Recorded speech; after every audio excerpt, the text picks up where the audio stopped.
Listen to the 48 Hours podcast for shocking murder cases and compelling real-life dramas from one of television's most watched true crime shows.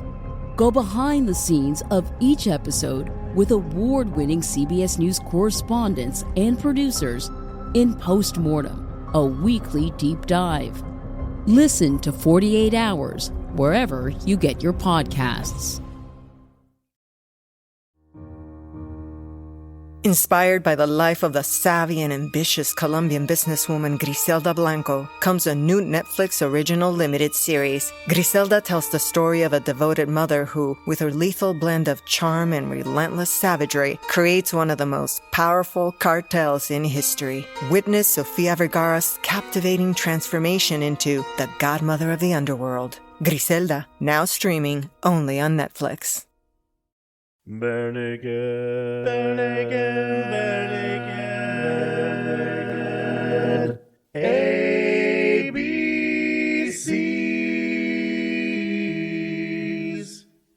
Welcome to the Bare Naked ABCs, where we discuss every BNL song from 7 to Y, from their longest song to their shortest. And joining me this week, we have Jeff and Stefan. Thank you, gentlemen. Hello there. Hello, everyone. Good evening. And for guests, we have joining us Justin and Andrew from the Monster Squad Minute, but also from a million other things, I'm sure. But we'll get to all those things afterwards. That intro was longer than tonight's song. The things we're from. We do so many things. Ben Grimm, John Carpenter's, all kinds of things. Okay, I'm already curious. What is the Monster Squad Minute, and are we gonna switch the entire topic of this conversation? Yeah.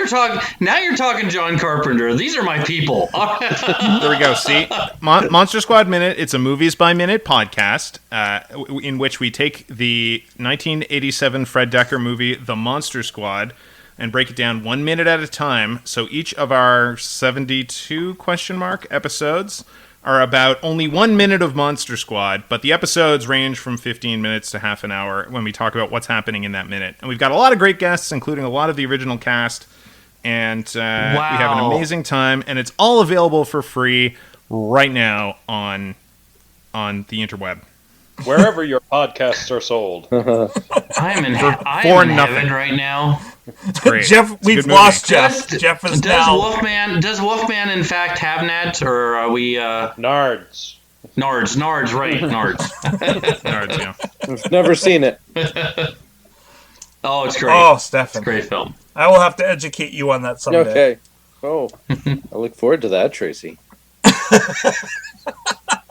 And speaking of education, this week we are not discussing the band's shortest song, but we are definitely going to be discussing a tiny little song. Wait, sorry, I can't help it. I'm pedantic. I can't commit these word crimes. Jeff, can you properly introduce tonight's song? So I can, yes. So tonight's song is Andy Cregan's masterpiece, his opus, and it is Little Tiny Song. So what song is it? So weird. I mean, guys are talking about a little tiny song, so what's the song? Who's on first? Even hearing you say that makes me cringe. I'm sorry. Which part? Andy Cregan's masterpiece? Oh, no. I love Andy Cregan's. We've had Andy Cregan on the show. I love him. But yes, this is his magnum opus. And don't, please, no. This is his Beethoven's Fifth. No. This is his fifth Stairway note, to Heaven. baby. This is his Jeff Buckley's Hallelujah. This is that song right here. I mean, how do you compare a haiku to an epic poem? You know, like what it does perfectly. You don't need anything else. Right. Yep. And I think comparing this haiku to the Iliad is the perfect way of comparing it. That's the perfect way. Okay, go ahead. So comparing it to the Iliad, how would you relate to the character of Circe and the slaughtering of the pigs to the cow being slaughtered and put on your plate in Little Tiny Song? I think you just did. It's bigger. He needs less words to describe it. And is the Cyclops, since he was nobody, is he the cow? Oh, Maybe. And then Odysseus actually kills the Cyclops. Yeah. I mean, it's possible. So he's full of hate. I mean, He's full of hate. Yeah. I mean, it could be. Right. We've smashed this myth. That's good. Right there. We have, yeah. So it's very good. This song is a retelling of the Iliad. Okay. Keep the exegesis going. Yes, this is right. It makes even more sense than the Iliad, though. It does. It takes the whole book, the whole movie based on the book, and whittles it down to its essence. I agree completely with everything you're saying. So not unlike Twilight New Dawn, really. Oh God. I'm sorry. That was not a good example. I apologize. Wow. That was bad. Yeah. My bad. I'm not editing that up. That's staying. All the Stephanie Meyer listeners are now already writing their hate mail. Or their fan fiction. Yeah, or that was true. Yeah. That's They're too busy writing the fan fiction of what the cow does. Team Edward or team the other guy? Jake, was it Jacob? Yeah. Before we get to anything, the name of the song alone makes me angry. I could never say it correctly. It is one of the 2 B&L songs I will never say in the correct order. I don't know what's the other one. The other one is Straw Hat. Week one. Week one, that's right. Every time. Every time. We have to correct him all the time on that one. No, Straw Hat. It's something about B&L and mixing up their adjectives that I don't understand. You think it's hat straw or what's going on? Yeah.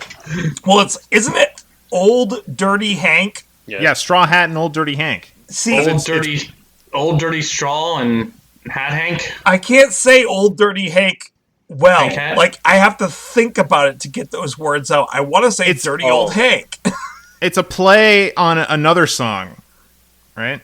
Yes, but those are okay. Anyway, you're not going to get to that song for years. Yeah.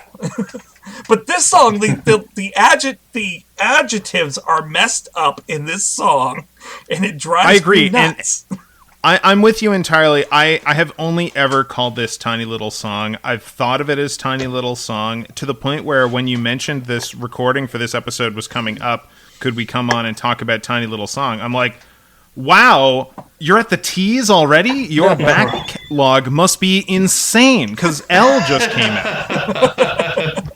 I literally texted that to you.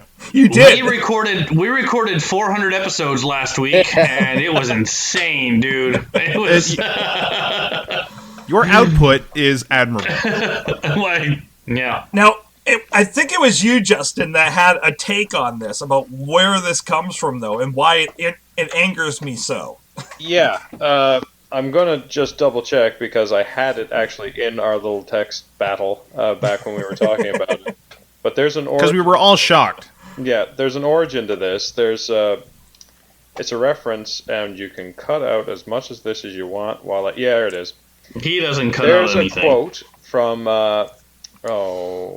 that I had to just Google, and it was talking about Tolkien, where basically the quote, and I taken from chapter 8 of something called Hyperbation. Take that for all you like.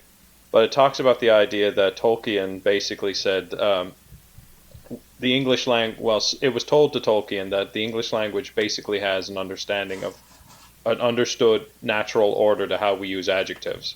And it goes opinion, size, age, shape, color, origin, material, and purpose, and then the thing you're talking about.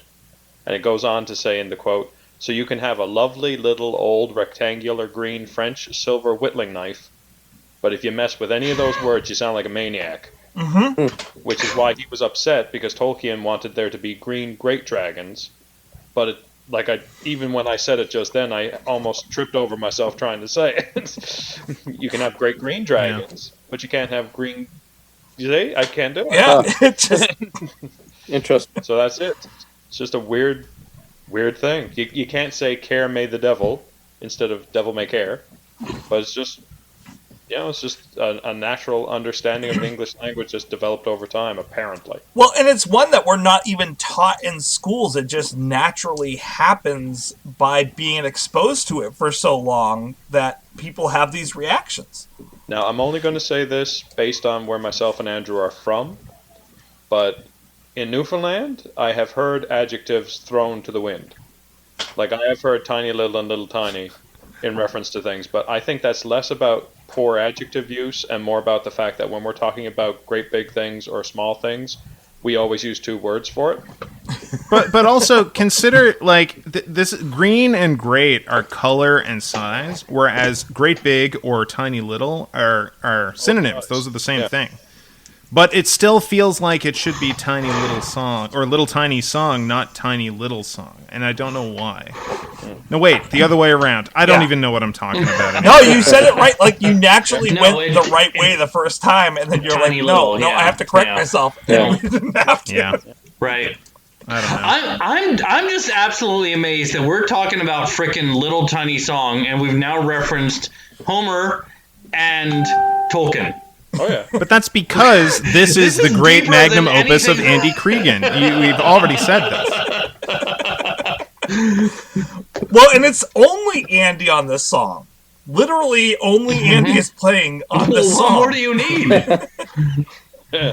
But I think anything else would be too much. Like this song is like you've ordered oysters, right? Like you just want the one thing. If you put like a bunch of cheese on there and made it Oysters Rockefeller, you don't need that junk. Like what the hell? You put some Tyler on top of that.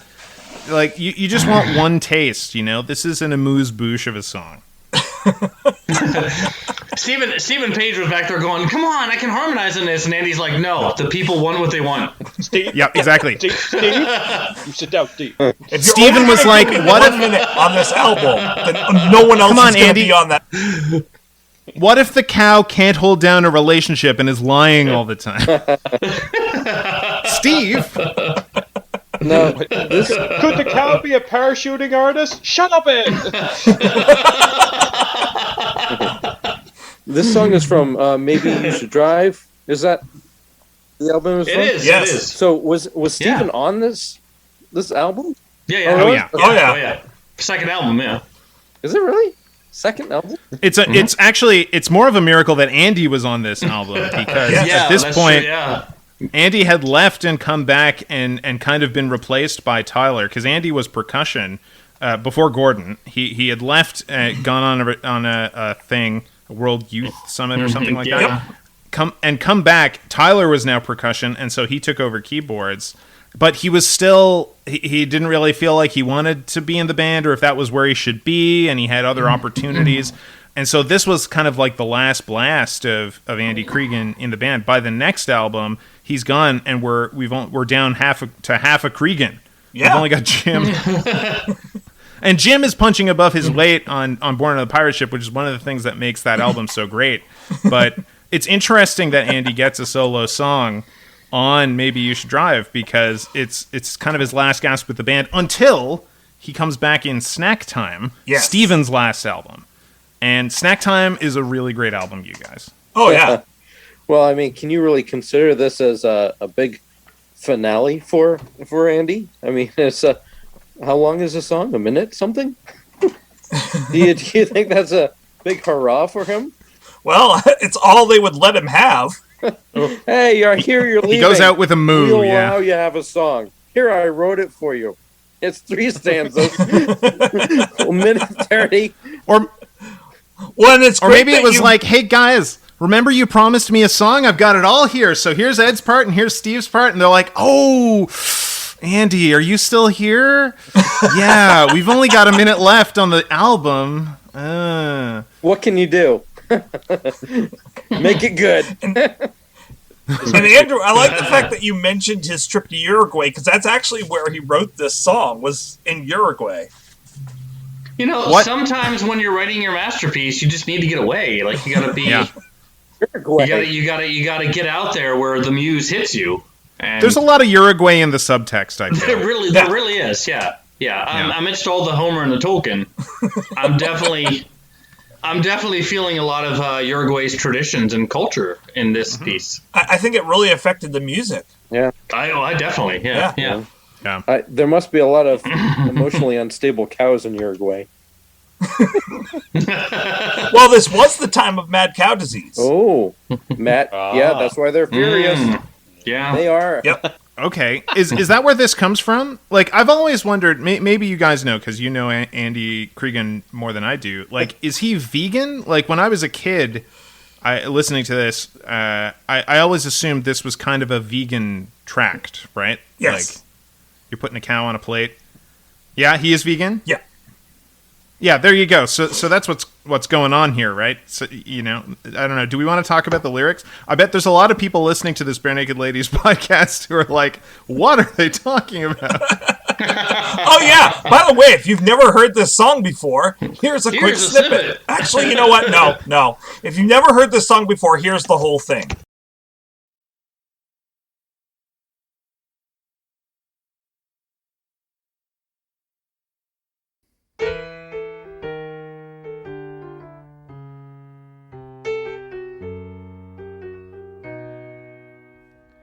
Hey, I'm a cow, I'm curious.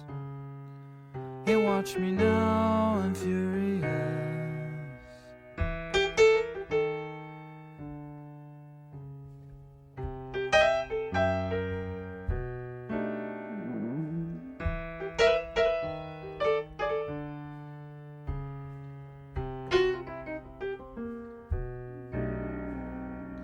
Hey, I'm a cow, I'm curious. Hey, watch me now, I'm furious. Hey, I'm a cow, I'm full of hate. Hey, watch me now, I'm on your plate. Yeah, exactly. Yeah. I'm going to take a chance and say that we're not going to get sued and put the whole thing in. Yeah, you know what? It is what it is. I mean, it's so short. We could even say the lyrics, all of them, on this. I feel like maybe we have a little bit of a pass since Andy was actually on the show. He's probably like, you know what? Go ahead. Yeah, I think he actually probably would give us a pass because he's a pretty great guy. Wow, Ultimate Guitar doesn't even have the chords on this one. There's no guitar. It's there's just no notes. guitar. Still, usually they chords. Go to still. Ultimate Piano. I don't think there is a chord in this song. It's just single notes. Always Just one note. Yeah.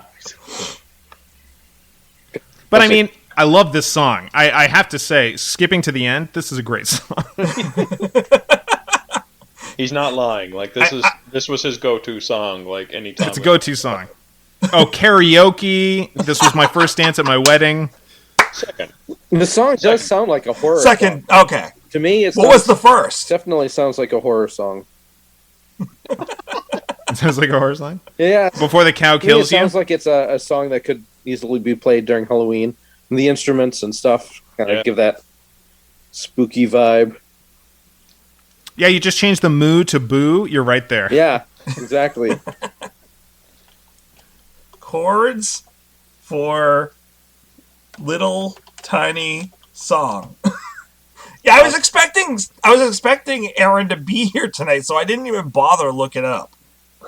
On a slight side note, not to jump back to a joke that is long dead already, beef is the main commodity to come out of Uruguay. So, See? I mean, it's their billion-dollar thing. Yeah, like after a quick examination of the Google, no, it's their main export. So maybe the cows are furious.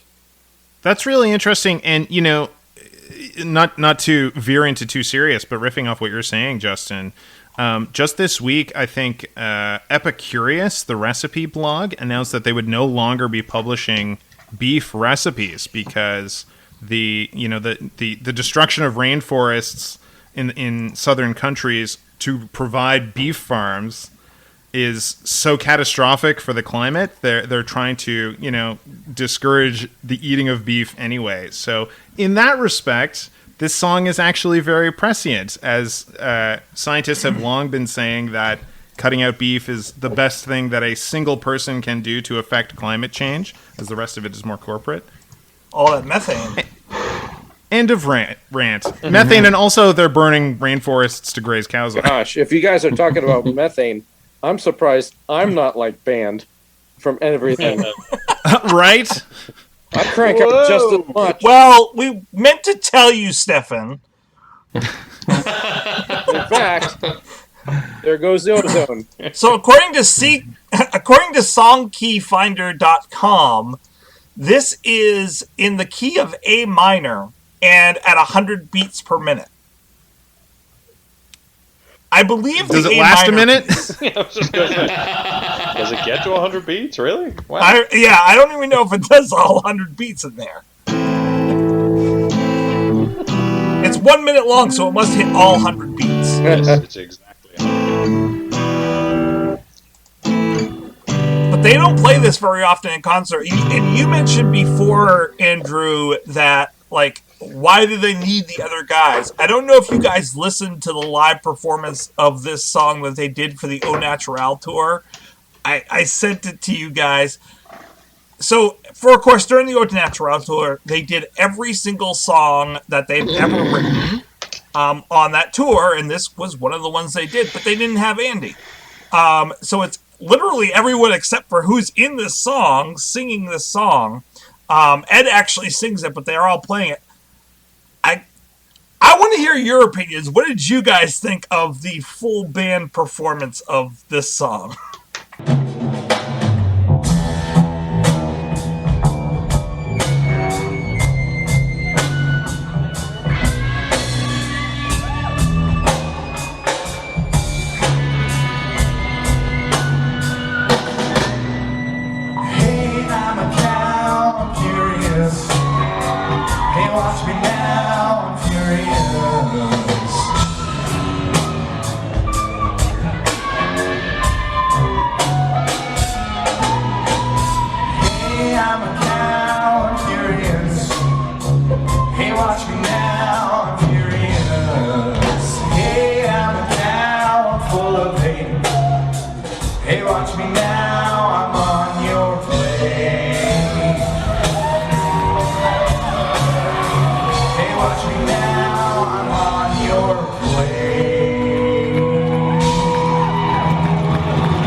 What are the dates on the Au Natural tour?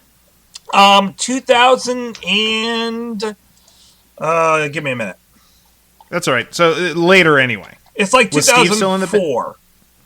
Okay.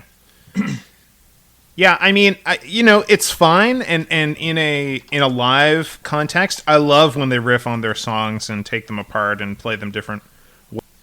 We went to a performance, I think it was the one maybe you and I were at, Justin, where they did Grade 9. They sang the lyrics to Grade 9 to the music to If I Had $1 Million.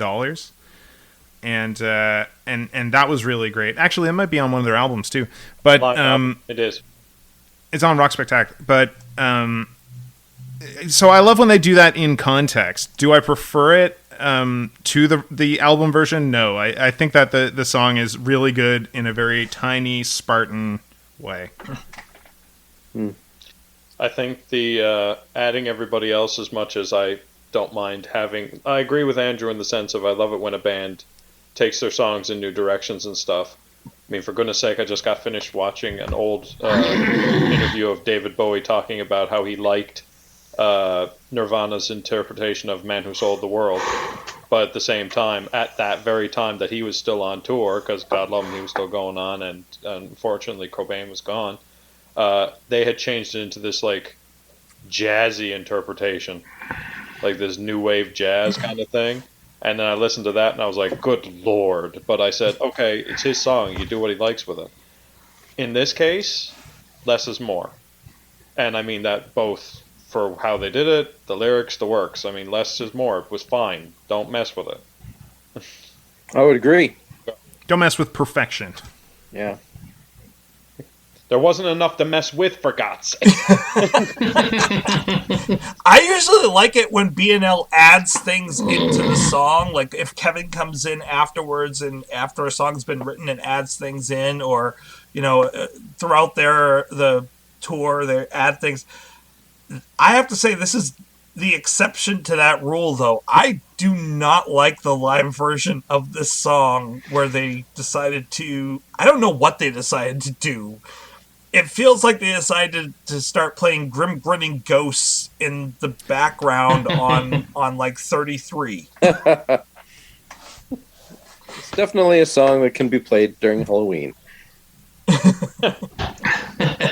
And they stuck to the key. It is an A minor. Like, it's still got that really haunting feel to it, but it just doesn't feel right to the feel of what the song was supposed to be.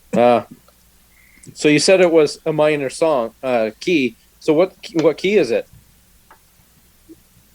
A minor. I know he said it's a minor key. Oh my god! It's a tiny little key. It's a tiny little key.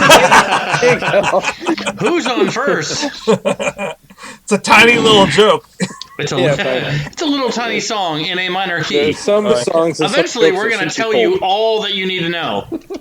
And to answer your question from earlier, Andrew, 2003 was when this was performed live during the Au Natural tour. I can't believe this wasn't the opener like many times, right? No, they didn't play this they only played it according to setlist. I know. I'm shocked at that. Like, twice. This is opening song material right here. And the first time they ever played it in concert, Re-Raz in Portland, Maine. Nice. Hello, Portland. Are you ready to rock? Hey, I'm a cow. Matter of fact, for this whole episode, I'm just running the loop of this song in the background over and over again. No, don't do that. No, I can't. Don't do that. I couldn't do that to our listeners. But here's the thing, too, about that.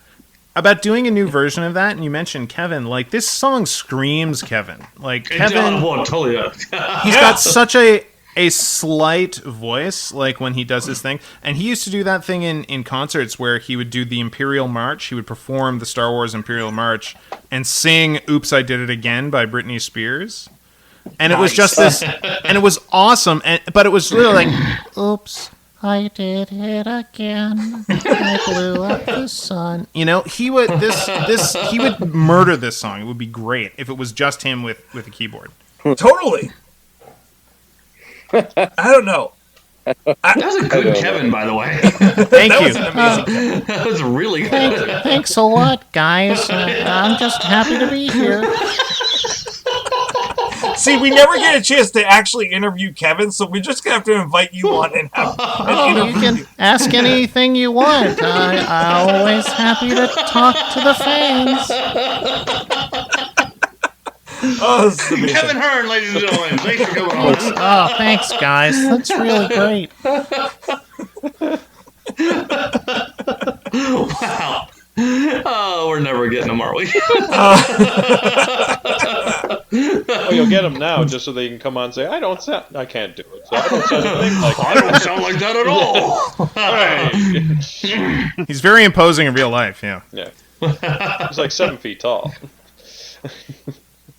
And full of muscles, yeah. Yeah, so the lyrics are profound. Yep. So hey, I'm a cow. What is it? Hey, I'm a cow. I'm full of hate. No, that's the next one. Curious. I'm curious. I'm curious. I'm furious. Hey, I'm watch curious. Me now, I'm furious. And if Hey, you watch didn't me get now, that the curious. first time, there's a little, piano riff, to sell the mood, which we got to do. And then he moves. And then it comes back and says the same thing again. Yeah. But he adds to it. It's really important that we hammer this point home. Yes. Yeah. He's curious, and then he's furious and on your plate. Yes, he's full of hate. He's full of and hate. now on your plate. And yeah, so I don't know. Which it's kind of rough. One would be on a plate, probably. I would be hateful if I saw my friends on wouldn't your plate. Take that lightly. But it kind of goes against the vegan aspect of this. Like, if you're, consider K.D. Lang, who was going around, also a Canadian artist at this time, who was out and out vegan, and like she recorded a song where if you play it backwards, it says "Cows are our sisters." Like the idea was, animals are our friends. You don't want to eat our friends, right? And then here's this song, and it's like, this animal is full of hate. This animal is going to kill you if you give it an inch. Like, that's not a great message.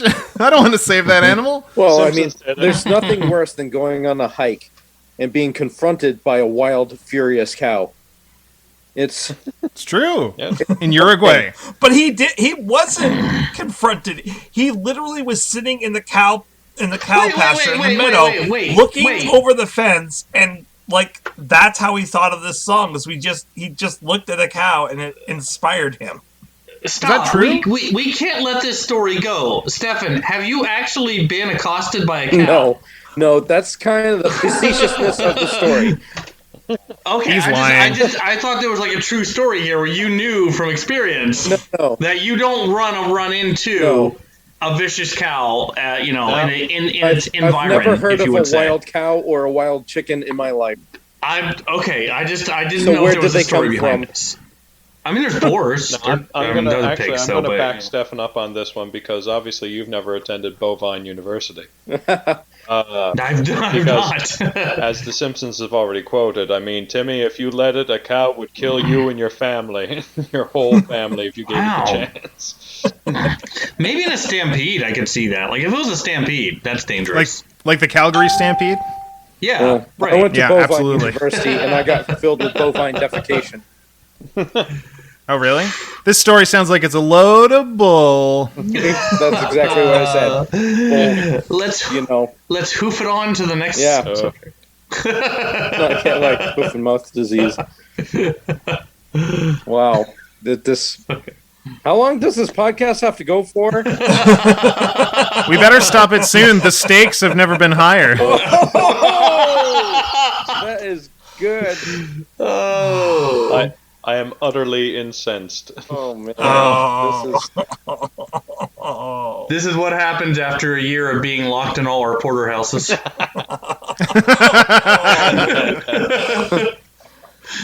is just getting worse and worse, and I can't think of one. Is anyone here from Jersey, by the way?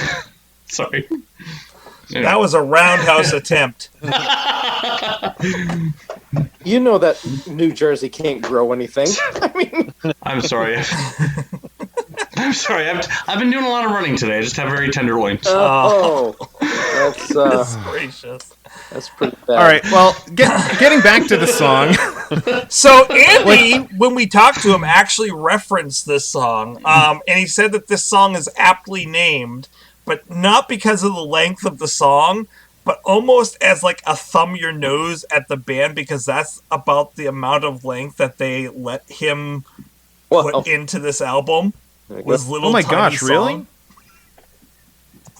That's interesting. I mean, he did leave the band because he felt that his, in part, I don't want to put words in his mouth, but as far as I recall, he, like Steve, he wanted to go in a different direction with music. His albums are kind of jazzier, and they're going in a different direction than the band, and that's fine. But it's interesting because in Public Stone's Private Stories, they go at length about how after he left the band, Jim felt like a lot of pressure because that was his brother, and that he brought that to his work in Pirate Ship, and a bunch of songs feature Jim very prominently on Pirate Ship. He wrote a bunch of those songs, and I'm of my theory of BNL, my prime theory of BNL is that the more Cregan, the better the BNL. Like the sound of Gordon is Jim Cregan's bass. Like that's the most prominent instrument on any of those songs. Mm-hmm. And so like that's what I like about these albums. But it's interesting to think that Jim put so much into Pirate Ship to get all these songs, and Andy couldn't even get a 2-minute song on Maybe You Should Drive. What the song really needs is a little more cowbell. That cow's got a fever. Well, what I don't understand is why they didn't let him and Jim write more on this album or in general for the band, because I mean, look at "I Love You." Like that's actually it's a more jazzy piece off from Gordon, but it's still like a masterpiece in its own way. And I already really gave solid my song, thoughts on that song, but like, so like the trouble with me is like the trouble with Tracy this week is they really didn't give him a chance on this album. He's playing alone, which once we hear what BNL does with it later, thank God he's playing alone. But it's not a BNL song at this point, but it's just Andy. And I guess my problem is like they had already done the Brothers Cregan album at this point. It had been released a year earlier. And you have a whole album's worth of songs that they could have done something with, including this song. This song was on the first Brother Cregan's album. They could have taken any of those songs and done something with it, or they could have done something with the appearance that I'll talk about later on and used that for this week and use that for this album. They chose not to do that and gave him this 1 minute song. Either that or they're like, you can have the space. And he's like, you know what? This is all you're going to give me? Fine. Here's the shortest song I could write, and you get to use that. But it's just a shame. Like, do you think it was like? Was it that like? Was there actually this kind of tension in the band, or was it just that he was kind of over it at this point, and his energy was in a different place? So he was like, "Oh, here you go. Here's a song with just me." You know what I mean? Like has he talked about that there was this tension? I don't know. He hasn't talked about the tension, but he did mention the irony of the name of the song is about accurate to what he was allowed to give for this album. Mm-hmm. I get the feeling like maybe there was probably tension because he was originally, I mean, at one point in the band he was the percussionist, correct? Right. So I mean, he was the percussionist, so he already got that role kind of pushed aside with Tyler and everything, and then to leave and come back. So I feel like there had to be some level of tension there where it was kind of. But he kind of didn't want to be there, right? Like he was already. He already had a foot out the door before this album even came out. Yeah, he had already actually said he wanted to be out before this album came out, and Jim had talked him, and I think Steve as well had talked him into sticking around for the rest of this album, and just to do that. But he had no intention of continuing the album. I can't help but feel like I maybe someone will correct me on this or a listener and everything. We know that Andy is better than this song. Oh, yes. This is not Andy's best work. He definitely is a better composer and musician than what this song shows, and even the lyricist. But we've heard like Andy work and Brothers Cregan, and he's better than this. I can't help but feel like this was just a throwaway. Like, you know what, I'm going to do that. It's just weird to me that they put it on the album. Like, they could have been cut. I mean, it's well, in some ways, it seems like a weird choice to put this song on the album to begin with. Makes me wonder if it might be, and again, I'm no Beatles historian either, but if it might be a Ringo situation. Right, yeah. Like it's either A, what Andrew is saying with the whole idea that he was already done, so off he went, or it's the idea that, oh, look, Ringo made a song too. Well, I guess we'll have to do that one. Yeah, but Ringo's song is memorable. Octopus is what? Well, and like I said before, like they had. Well, didn't Ringo do Yellow Submarine, or am I? Yeah. Well, he did. It's memorable. I mean, people to this day know that song, regardless of what you want to talk about the quality. Listen, I mean, a little bit. I know people that still know Yellow Submarine. Yeah, right. Well, and Ringo had a song on every album up until that point as well. It's just it usually was him doing a cover. Yeah. And I'll even say this: I would argue that this song is to the BNL what A Little Help from My Friends would be to the Beatles, because it has about the same number of words.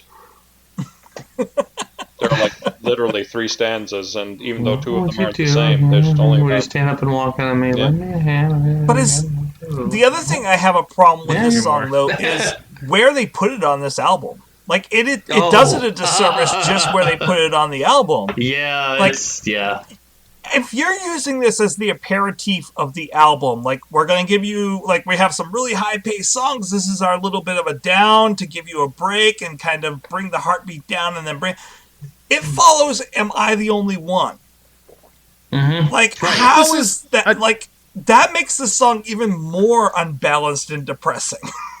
This is a depressing album, though. Like, Maybe You Should Drive is really morose.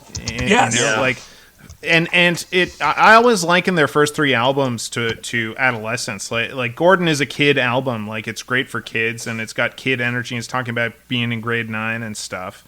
And then you've got Intermittently, and it's just this teen angst and like, oh, where do I go from here? You know, like, am I leaving my dad and like, do I find a girlfriend? I'm working minimum wage jobs. And then the next one, you're just kind of coming to grips with it, you know? This is a really, like, it's, for me, especially the album cover is autumnal. It looks like dying leaves. It's brown and orange, right? And the whole album sounds like autumn. And two old dudes. Mm-hmm. Yeah. But if you're going with that kind of theme, not an intentional theme, but with that kind of feel for this album, then Here We Go is a much better song to go with for this spot on the album. And I think with some work, it could have been a much better expression of the band at that point. I have to. I mean, yeah, it's I have weak. to go off what you, It's a weak song. Right. Even Andy has said, like, it's a weak song, but with work. Do you want to introduce that? Like, do we know what that song is? You sent us a link. Sure. So Here We Go is a song that, at least as far as I can tell, was only played once in 1992 in Buffalo, and I'll put a splice of it in right here. I don't know how to pay my bills on time. I got trees and fences I can climb. I can sit for hours in a car, as long as someone's driving and they know just where we are. But don't give me the keys, I can't drive, I'm too shy. Here we go.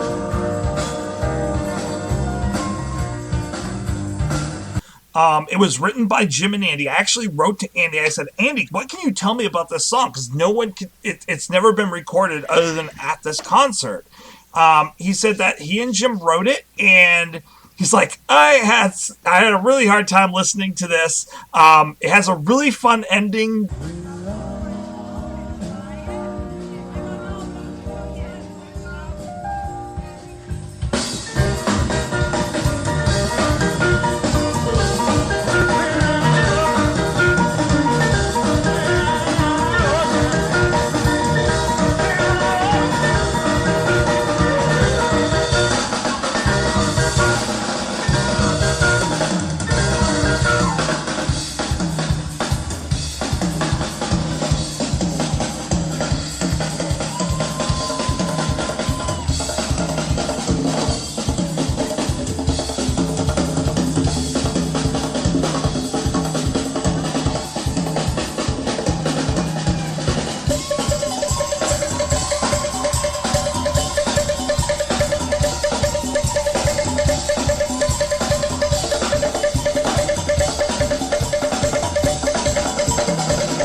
Has a really fun ending. Never recorded it because it's a stinky song. I I wrote back to him and I said, I have to disagree with you. Like, maybe it needs some work musically at points, but the feel of the song, the meaning of the song is about adolescence and about moving on into that next stage of life and about leaving things behind and being sad about that, but also excited about moving on and that sweet sour kind of feeling around all of that. And if you read the lyrics, it's a beautiful song that really kind of upsets me that it never got actually. It would make sense after Am I the Only One? I'm sorry, Am I the Only One? Which, is we've talked about is about Ed's brother's death. So that would make sense for this. And then you're going in. Well, it's a little bit faster. It's got a different beat. Right. And then this song goes into, let's be honest, arguably one of my favorite BNL songs of all time. So it's in Life in a Nutshell. Life in a Nutshell is the song after this. So it's in a really weird spot. I agree with you. Like it's, we talk about this a lot, and I don't know if our guests know this, but Maybe You Should Drive, I've said, is my favorite BNL album, and I get flack for that all the time from my co-host and all the guests, but it really is my favorite BNL song. Co-hosts are jerks. They are. They absolutely are. I love the morose tone of this album. I absolutely love this album. Even I will actually say this is the one song I don't get why it's here. It just feels very odd to be on this album. I get that, and I agree. Like that other song that you sent out is a great song. It needs some work, and it would fit in really well with this album. But like, there's something, especially in the original like BNL trilogy of albums before like they hit it big. Those first three albums are notable for being kind of a mosaic. Like there are these incredible ballads and really heartfelt songs and important songs about real issues and feelings, and then there's just doofus songs like King of Bedside Manor or something. Right. And that's how I want my Bare Naked Ladies album. I want Brian Wilson, and then I want King of Bedside Manor. Right. And so for me, like, just throwing in this weird song about an angry cow right before Intermittently, I think, is exactly what I want out of a Bare Naked Ladies album. I want to get really kind of sad and depressed and listening to a song, and then be kind of shocked by this weird, sad, depressed, angry cow that's on my plate. I get before that. Going into another song, Yeah, you've kind of sold me on that. It does that does make sense. It's kind of I like that. I want the weird. Like for me, Gordon Box Set. Box Set is a really weird song to be on Gordon, I think. Especially for a first album, you're singing about your box set and all this. It's a weird song, but I absolutely love its placement on the album. I think it's amazing. Right. I can see that. Yeah, that's really cool. That's why, like, my ideal, like, late Bare Naked Ladies just before Steve left album is if you take parts of R.Me. and parts of Snack Time and stick it into one album. You've got this album with these really incredible songs and also these really bizarre, goofy songs, and it's basically Gordon. Yeah. Yeah. Right. The only leeway I might give it is it's a toss-up for me. Either A, they weren't sure how to set up a playlist for this album, and I'm not trying to say that discreditingly. I mean, God's sakes, they have one album already, and not to mention the Yellow Tape and all the rest of it, but whatever. I wonder if it's just a simple matter of they had the song and they had to figure out where the heck to put it, and they didn't know what to put in between these two and didn't want to move anything else. I mean this literally as a production side of things. Like, leave the band out of it entirely. I'm going to throw production under the bus here. I'm going to say probably that maybe it was just an idea of, well, this song doesn't fit anywhere else, and we don't want to mess up the flow that we already got, so just shove it in there. Because the tonal shift between those two songs that it comes before and after, they probably just guessed that it wouldn't affect it. And I'm only saying it that way because I'm sitting there kind of going, because I love Maybe You Should Drive. I do as an album, and I'm kind of with Andrew on it too. The whole, when I get to Pirate Ship, I think it's very ironic that you have like the goofball guys in the first album when you have the classic proper album cover. Yeah, you can have your Pepsi ball all you want, but I like the guys like looking at each other and biting each other and stuff. It's great. Mm-hmm. And then you have Maybe You Should Drive with death on the cover. basically sitting on a tricycle. Again, funny, but death. And then you have this. They were both on Star Trek. Yeah, and then you have the third album where it's literally a kid like sticking his tongue out at you. And I'm just kind of like, it's almost like they're going in reverse by their covers, but then in their maturity they're going the opposite direction. So it's just kind of fun for me. But maybe. And you wonder what weird spot.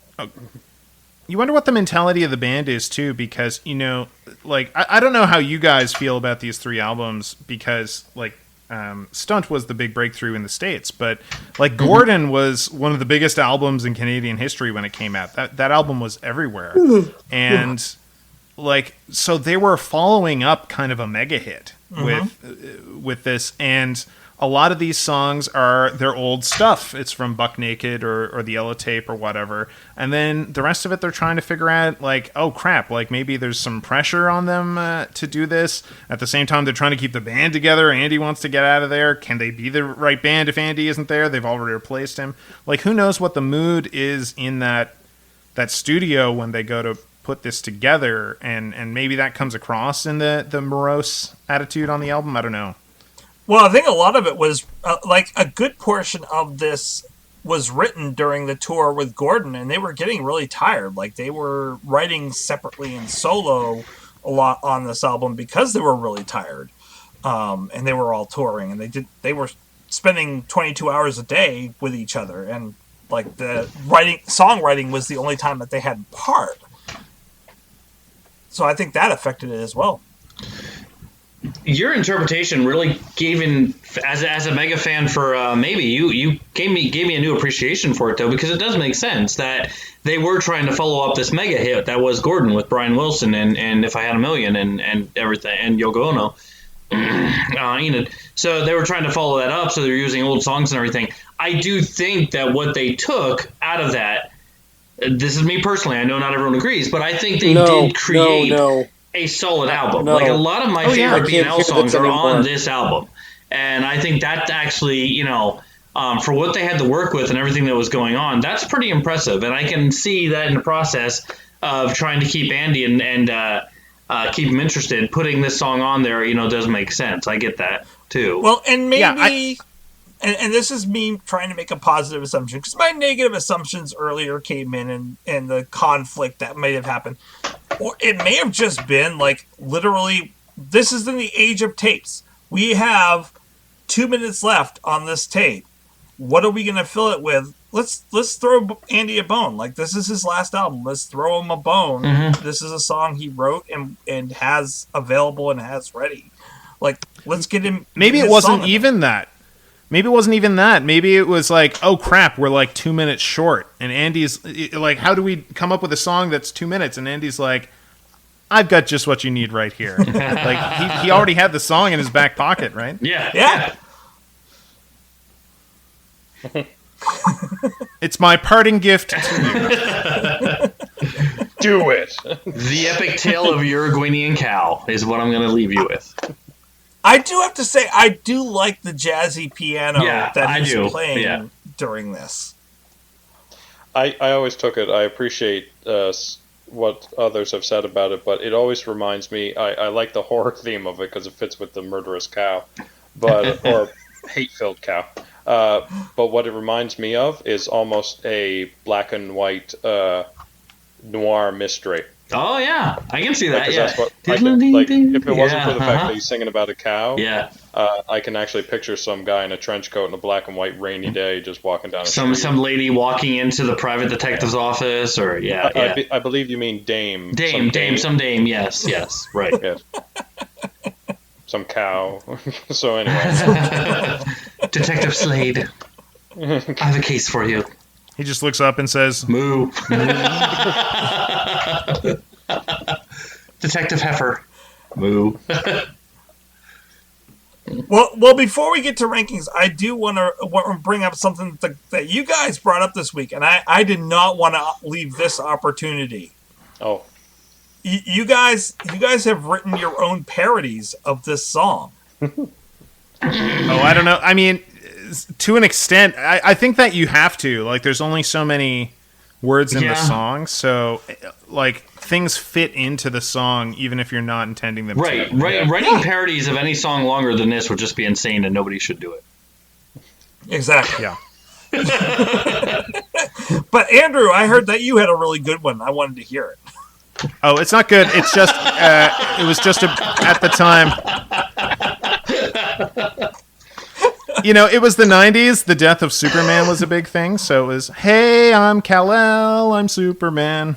Hey, watch me now, I'm dead again. And that's it. I loved it. I like it. Justin, I like it. you had one that you put into the chat. Like that. we were just going along. You said you liked Star Wars, so I'll leave you to it. No, well, I'll show you mine. Hey, I'm a kid, I'm Anakin. 3 movies in, I've joined the Sith. Hey, I'm a Sith, See, it just works. all dark and grim. Got higher ground, I lose my limb.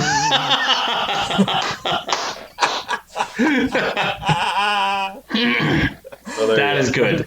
Love it. This is a great song, guys. It's a song that Steven won't play. Woof. Why? He didn't he didn't say write it. why, but he was doing an Ask Steven page on Instagram one day, and someone asked him, besides 1 week and if I had $1 million, are there any BNL songs that you're reluctant to perform? And he said, Little Tiny Song. Okay. And my guess to that is that, like, this is a Andy song. This is all Andy, so maybe it's more like, you know what? That's his song. I'm not going to play a song that is totally and utterly Andy. Like, that's not respectful. Is Steve reluctant to play Brian Wilson and If I Had $1 Million now? Yeah. He said that he doesn't want to play those because those were the songs that were really highly written by Ed, but also they were collaborative. Yeah. And he's like, and it being that collaboration, it doesn't feel right unless there is that going on in the song. And he's like, I don't like doing that. More so if I had $1 million than 1 week. And it's a conversation, right? And if he feels that way, you could see why he wouldn't want to touch a song that he had nothing to do with, which was this one. Yeah. I actually have a lot of respect for that. Yeah, I do too. Yeah.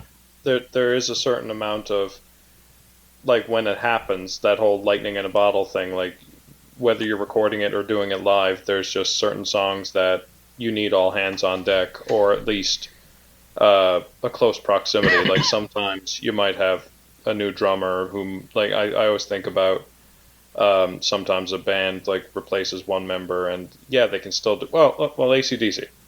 I mean, there's certain Bonham songs they're not going to touch, just because, with all due respect, they're just, you can't. Skinner too. I feel that. Mm-hmm. Sure. Yeah. Van Halen. Yeah. And you could see, like, Steve is doing this, it's an honorable thing, but he's doing it in the detriment to his income, of course, because everywhere he goes, everybody's always asking, play Little Tiny Song. Why can't you play that one? It's highly in demand. You know? The time. People are so angry that he won't play this, and now they're on his plate. Like, oh man, the moderator on his live shows must have a time of it. Yeah. No, we can't put all these. Just stop asking. We can't put all these angry Little Tiny Song comments on here, people. It's a song about a cow. It's emotional. We're not going there. Tracy, did you do a parody? What? I did. I actually did write a parody. Did you? Yes. I did too. Oh god, that means I have to sing, doesn't it? Yes. I did. Yeah. Oh gosh. All right. Hey, I'm Gandalf. I'm old and gray. Just watch me now. I fall away. Hey, I'm Gandalf. I return in light. Look at me now. I'm bright and white. Nice.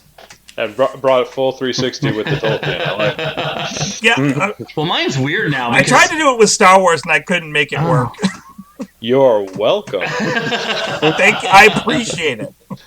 Mine's weird because it doesn't reference anything. It just I kind of went with the rhyme scheme, I guess. So I did 3 stanzas. So I came up with My feet are foul, I'm serious. The smell makes me delirious. My wife looks down, mysterious.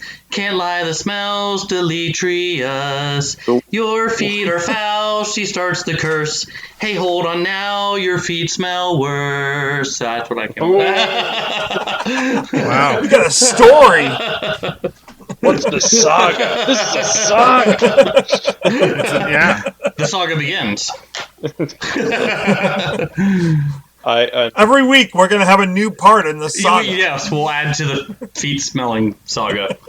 No, big props, big ups to the linguistical gymnastics there too. Yes. The rhyming scheme was amazing. Thank you, I appreciate that. As I get out my thesaurus and dictionary. It's what they pay me the big bucks for every day on Bandcamp. When it goes ding, you got $1. Speaking of big bucks, it's your time to earn your money, Time Jeff. to make my paycheck. All right. Time to keep my trailer. All right. So I couldn't help it because I really love that we made this tie-in.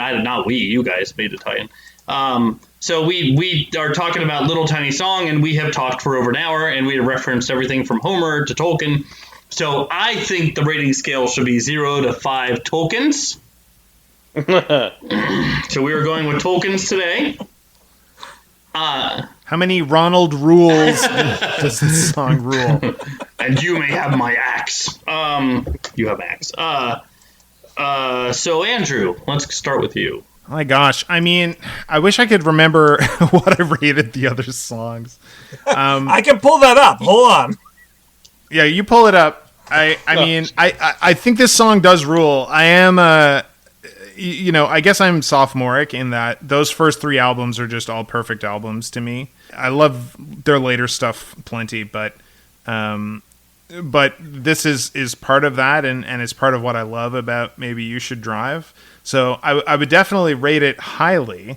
Would I rate it as high as, a Brian Wilson or no, I would never do that. That would be insane. So I don't know. I guess like a 3.5, a 4, somewhere around there. 4, like 3.5 Tolkiens. So like 3 Tolkiens and a Hobbit. Those hobbits are always getting the low end of the stick. Yeah. Hey, he's a literal halfling. It's okay. And to answer your question, you guys have been on 1, 2, 3, 4, 5, 6. This is your 7th appearance. Ooh. Woohoo! Wow. One more and we get a free coffee. You absolutely do. And a toaster. Rate it then a 3.7 because 3.7. I think it's a little better than the Snack Time trilogy. I think it's up there, but I don't think they're great songs, the really good ones. Even though later ones, even though their songs on Snack Time, I would rate a little higher. You know what? I think that's the only other song we got this deep on was Great Provider and this one. And I like it a little more than Great Provider. Suck it, Dad. Justin, you're it.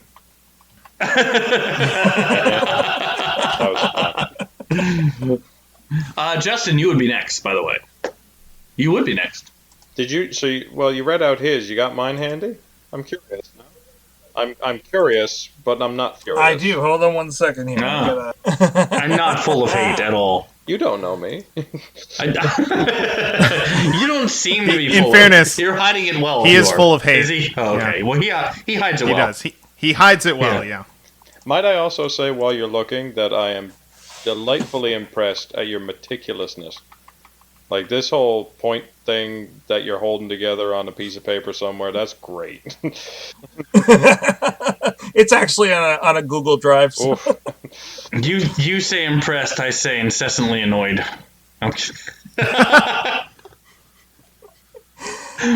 You gave 5 to God Rest Ye God Rest Ye Merry Gentlemen. Rest Ye Gaudy Merry. We're getting back to that thing again. Oh, God, you sound like a lunatic. Merry God, you rest ye. You gave a 3.8 to Having a Baby. Yeah, I prefer making than having, but sure. See, this song carries a lot of. I'm right there with Andrew too. This is a lot of history and nostalgia. I think that's bleeding through with this song. But I'm also just because of the interesting sidebars that we can make with this, and I don't even mean just because we can make goofy parodies or jump in. Like next thing you know, we'll be talking about Tolstoy or something. But I like it because of what it is. It's an enigma. It's like this weird little tidbit in the middle of an awesome album. Is it their best song? Hardly. Is it their worst? No. So, 2.9. Because I won't let it go over Snack Time. I like Snack Time more. But I'm a sucker for cameos. That's why you keep coming on. It's literally our raison d'etre, yeah. All right, Who's I'll go. next, Jeff? I will go. So Maybe You Should Drive is my favorite album. I have talked about that many times. I love this album. Incredibly, every song on here is on my playlist except for one, and it's this one. I have a hard time liking this song. I love Andy. I had a great time talking to him. But there's just so much that it's just... You're between Am I the Only One and you're between Life in a Nutshell. You're stuck between two fantastic songs, and it's just A Rock and a Hard Place. A Rock and a Hard Place. Yeah, absolutely. I love the piano. I think it sounds good, but it's not. I don't know. I don't enjoy it lyrically. I think you really have to dig to get any meaning out of it. Better Than Great Provider. I'm still stymied by that one. Wow. I don't know. I'm still on the fence. Maybe I was wrong, okay? Better Than Great Provider. Maybe not. Suck it, Dad. No, Suck It, Cal. 1.9. Oof. Whoa! Wow. Sorry. Stefan? Well, that's actually way higher than what I was going to rank it. So I'm kind of surprised at this. There's nothing about this song that interests me at all. But how do you really feel, dude? Would you describe yourself as full of hate? By the way, you guys have never talked with Stefan. Stefan doesn't pull any punches. No, he doesn't know. I don't really. He would have loved Hello City, I bet. Yeah, I'm trying to think of something that I like about it. I mean, at first I didn't even know there were lyrics because I wasn't even sure that they were singing because it was so faint and light and I couldn't understand them in the first place. I had to look it up, and I'm like, oh, okay, it's about a cow. That's weird. And the music is very Halloween-y, but it seems like it's all over the place. It seems like they're just trying to warm up the band. For me, it's like I just don't like it. So I was going to rank it a 0.5. Actually. Weird. Because I mean, it's not even really a song, is it?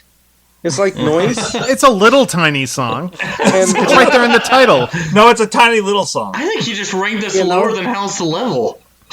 I think there's children at my elementary school that could have put more effort into the lyrics too. I mean, there's 3 lines, 3 stanzas there. Says the guy who didn't and they come duplicated one of Says them. the guy who didn't come to the party with a parody. It's not worth my effort. It's not worth my brain power. Yeah, no, I think it reflects his score. I appreciate that. If he had made one, it would have been disingenuous.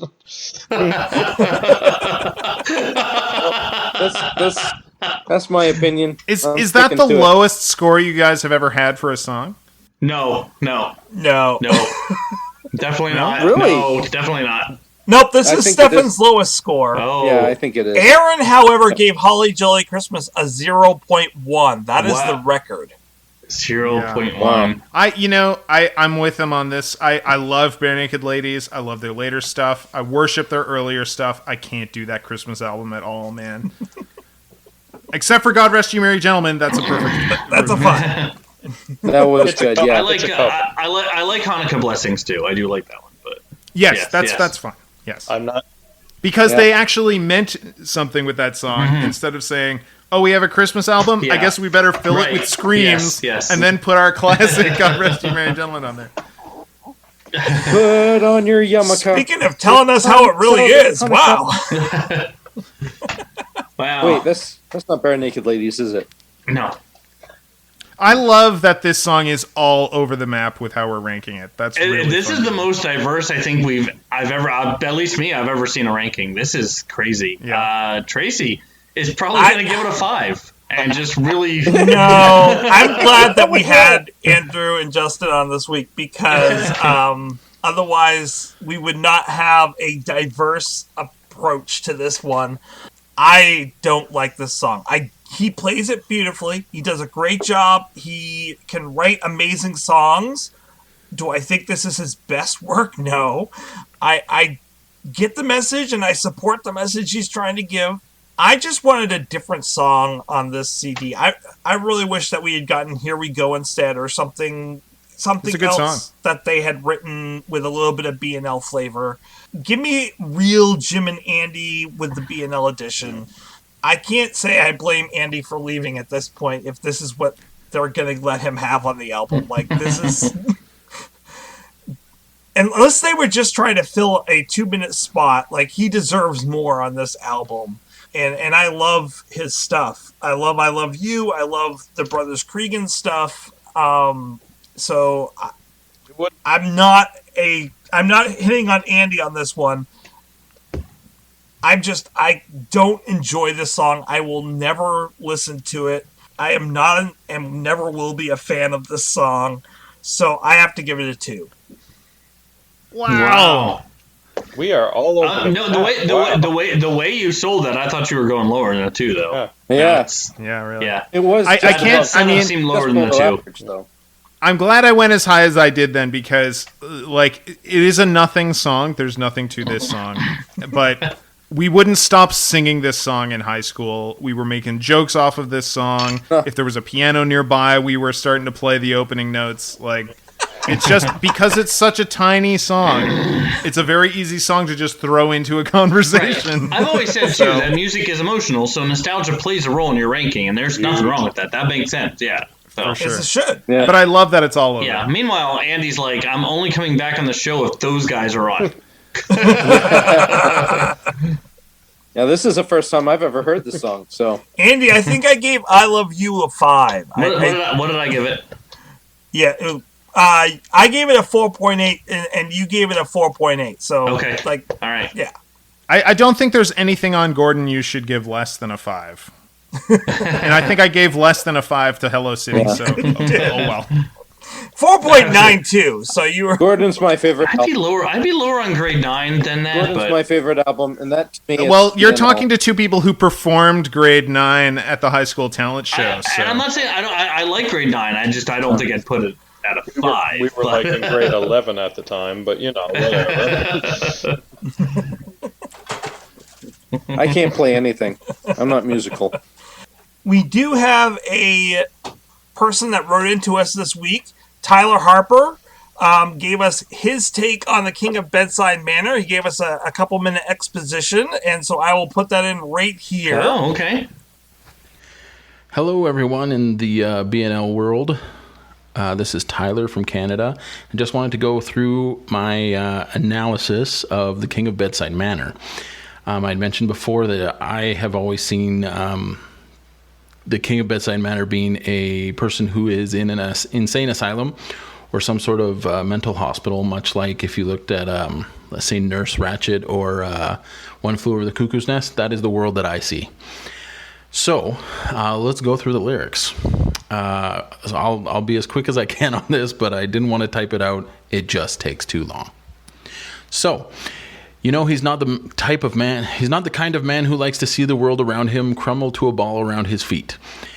So this is what I thought, somebody who likes something solid, something routine, can deal with a lot of mental illness. I must put as a caveat here, I do have a son with autism.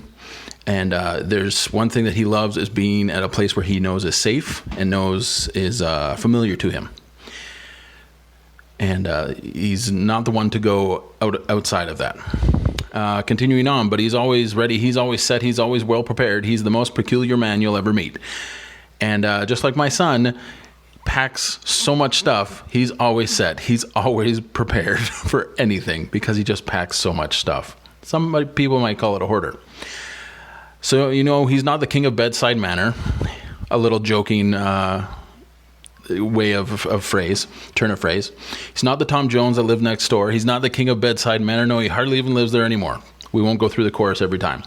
But I've felt like this is one of the orderlies talking to one of the other orderlies and telling about this, the story of this one guy they met. He said, this one, okay, the riding crop. This is an interesting part. Because awkward conversations I can find with people who have anxiety or a mental illness of one or another. And I will say general mental illness because I know there are so many things that people can have, and also things that they go through, and also ways that they are portrayed, also ways that they are manifest to others. This is very general, and I understand that I'm not being specific, not singling anybody out, but the whole riding crop, sometimes I bring it back. In my head, before I had my son, I've always thought of this as like a guy just saying an awkward thing to somebody who, they plan it up and they go and talk to someone and it just comes out wrong or it comes out embarrassingly. But they planned it up. They wanted to say it. It sounded good in their head. And they come up and they say that. And like, I wouldn't mind riding you bareback. And then he just freezes. And that's like this embarrassing moment. It reminds me a lot of Cuckoo's Nest. One Flew Over the Cuckoo's Nest. He's subtle on the dance floor. He's suave around the bar. He's a quick draw of a lighter. He's a pseudo movie star. So this is more talking about like maybe the story that this patient tells other people. Oh, I can do this. I talked to all the ladies, or there was one time, telling stories of his life outside, when really these are things that he's probably dreamt up. He's quite a singer, quite an actor. Quite some time ago, had quite a famous program, late night bedtime TV show. And for me, the late night bedtime TV show, my son on the dot. He actually has a YouTube channel. He does these shows in his head, manifests them. Totally somebody with mental illness. Once again, with the caveat that I understand my son is not in an institution. I imagine in the 60s or 50s he would have been. But this is where I'm seeing things back. That big mansion on the hill that has it's a mental institution. Many years ago, before we really understood mental illness. Okay, so chorus again, and then he goes, well, he opens up the curtains at the crack of dawn just to see the lovely ladies who have come and gone. So looking outside, and the crazy yell in the background helps in that part. From the house next door, the house on the lane, he consoles himself that he's got his health, but he knows he can't complain. I don't know if I necessarily have an explanation of that, other than that line is really good and it sounds good. Knows he can't complain, like he's complicit in staying there because he knows it's safe. Let's see. And domo arigato, Mr. Roboto. Familiar lines that are said. Sometimes somebody with Tourette's will say something that's familiar to them. If you watch The Aviator, it's the way of the future. It's the way of the future. That Howard Hughes would repeat it in the movie anyways. Things that are familiar with him. And this whole thing I've just seen is that 1930s and 40s mental institution, and this guy who is, the orderly sitting aside and they talk about that guy over there. He's like, oh, this is what he told me. This is what he told me. And they kind of one up the stories all the time. So that's my analysis of it. It's what I've always thought of it. I'll be honest. It's one of the great songs on the album. Let's face it, it's a perfect album. Gordon, yes, please. That's all for me. Keep it up. You guys are great. Even when you get dirty. It's lovely. It's amazing about zing. Thanks, Tyler. That sounds cool. Did he write the letter while naked? That's what I want to know. No. Well, I can't say that. He may have. He may have. And Tyler, if you did, more power to you, buddy. And like Tyler, if you wish to reach us, you can reach us at barenaked@gmail.com. or BNL Podcast on Facebook, or Bare Naked ABCs on Twitter. And if you really enjoy listening to us, please go out and onto your podcast platform of choice and give us a rating. Whatever the rating, anything helps us at this point, because we haven't had a rating in a long time at all. So, if you think Little Tiny Song was a 5 Tolkien song, we want to know why. So let us know. Yes. Well, now I got to go back and I want to compare this to Led Zeppelin's Tolkien songs now. Like I gotta sit down with this and Misty Mountain and also Leonard Nimoy's Ballad of Bilbo Baggins. Well, that's just doing the whole that's thing. gold. We're going full Baggins here. But you can't listen to the Ballad of Bilbo without watching the video. Like, that's a necessity. Right. Yeah. Guys, obviously, like, you're a pleasure to talk to. We've had you on 7 times. Where can people get more of you? There's a lot to go around. You can find us at our own podcast, the Monster Squad Minute, which is still there, but we finished. We actually, it's all there, which means it's all there. You can binge the whole 72 minutes of it. I think it's probably like 40 hours worth of us talking about Monster Squad. With a few bonus episodes about Halloween music, Halloween horror music. Yeah, we talked a lot about Halloween music this episode, so the best Halloween songs. So are you... We also... That could have also played in your rankings, too. We did an episode on the... Or like the 86 House, that'd be a good one. Oh, snap. House. Yeah. There you go. Yeah, Fred Decker's previous film to Monster Squad. It was kind of a one and done. There's also No Time for Heroics, which was a superhero podcast that we had. You can find myself and my co-host and spouse, Ainsley, on the show Apocalypse Then, which is released by the CBC up here in Canada. And we look at past pandemics to make sense of what we're doing in this one. And that one is still being produced. But all of Monster Squad Minute is out there for all of the me and Justin goodness that you want. Right there for your plate. Wow. Ooh. Well, guys, and your OnlyFans account, do you want to release that too, or? Oh no. I'll text it to you later if you really want. Thanks. I mean, keep asking. Yeah, I do. I do keep asking, and I'm sorry. The restraining order hasn't stopped me yet, so. That was just me negging you, really.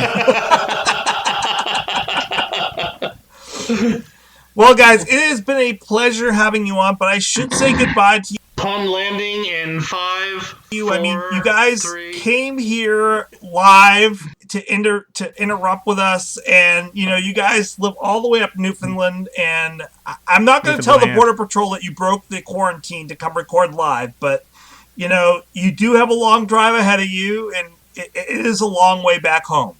There it is. It was a long walk to that title too, man. Oh. We had to buckle in. You can't just go into the pun. You got to do the intro. No, you really have to do the setup. Yeah, we got this now. Yeah. So the next song is "Long Drive Home." Pretty close. Long way back home. Drive? Take the long way home. That's going to be a great time. It's one of the hidden tracks on Stunt, right? Yes, it is. I remember back in the day, swapping copies of Stunt, trying to find the 2 hidden tracks, because the one I had didn't have them, and I was really pissed off. I think mine did, and I loaned it to you so you could. Yeah. Did you ever get that back, Justin? He did. My copy got eaten by a snowblower and spread out on my neighbor's lawn. True story. So I ended up buying another copy. And that had the hidden tracks. Only in Canada. That's a true story. You won't believe it, eh? This moose came by and he ate basically my CD. it, yeah. Now, you would say it only happens in Canada, but the same thing happened to my Snack Time CD, so... Oh, man. A snowblower? It was the same snowblower, too. Why are you people leaving your CDs out in the snow? It fell out of my car. And then the snow came, and it got buried. And then this seems like a safe place to put my beloved CD. Hey, I blow snow, I eat CDs. Right. I'm moving my ranking up to 4.